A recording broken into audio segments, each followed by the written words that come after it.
In the Hindu tradition, the oldest, and for some, the most sacred body of texts, are the Vedas, the Rigved, the Yajurved, the Samaved, and the Atharvaved.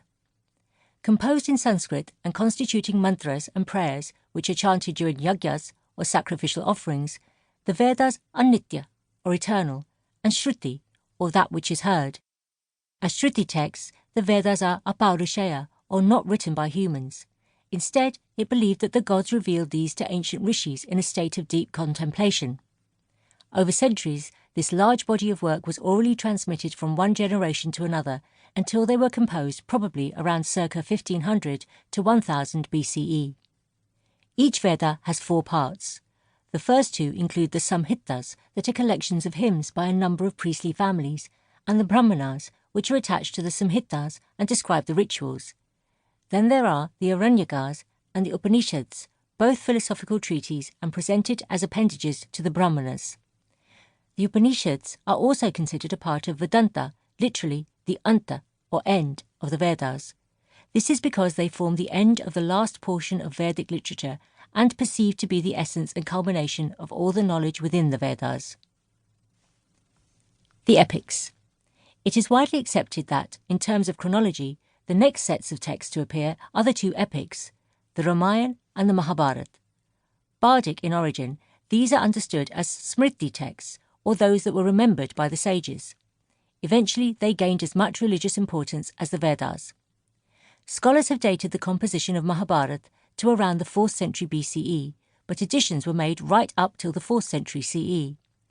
With 100,000 verses, the epic poem has 18 parvs, or sections. Apart from the central story, the text also contains ancient myths and advice on living an ethical life. The second epic, the Ramayana, centred around the story of Prince Ram, is also a great source of information for societal norms and cultural preferences of the time. The precise date of its composition is debatable, but many scholars agree on the period between the 2nd and 4th centuries BCE.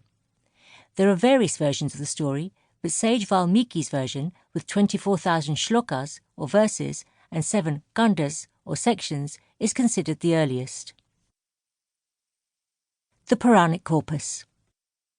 The Purans, also a part of the Smriti literature, appeared around the early centuries. Each Puran is like a manual or a guide for worshippers of a specific deity. To a large extent, the Purans could be looked at as explanatory texts rather than those preoccupied with rituals. They are valuable because they point to a dynamic process whereby the Brahman mythographers remodelled and incorporated several folk deities and local traditions into the Hindu fold. This approach was likely adopted in order to popularise and expand the reach of Hinduism. Therefore, the Purans essentially project Brahmanical ideas imparting social codes and mores, and as they go about absorbing local traditions, they regularly attempt to give an integrated worldview.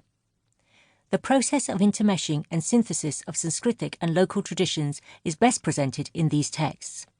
The Puranic corpus also brought into its fold other types of texts, such as the Mahatmayas, which are legends that portray the greatness of a particular place or a deity. Sometimes these texts are interpolated into a well-known Puran or any other important scriptural text in order to achieve legitimacy and acceptance. There is a symbiotic relationship at play wherein the larger text, as well as the Mahatmaya, benefit by way of association. The most common example is the Devi Mahatmaya, which is a part of the Markandeya Puran. The story of the Mahabharata. Eons ago, the Kuru clan consisted of 2 sects of paternal first cousins, the 5 Pandavas and the 100 Kauravas, who were vicious rivals as both groups vied for the throne of Hastinapur, the capital of the Kuru kingdom. In a game of dice, the Kauravas defeated the Pandavas by cheating and banished them into the wilderness for 12 years. After their exile, the Pandavas laid claim to their kingdom, but the Kauravas refused to return it. This led to an 18-day battle, which was fought in Kurukshetra. In the end, the Pandavas were victorious, and Yudhishthira, the eldest brother, became the king.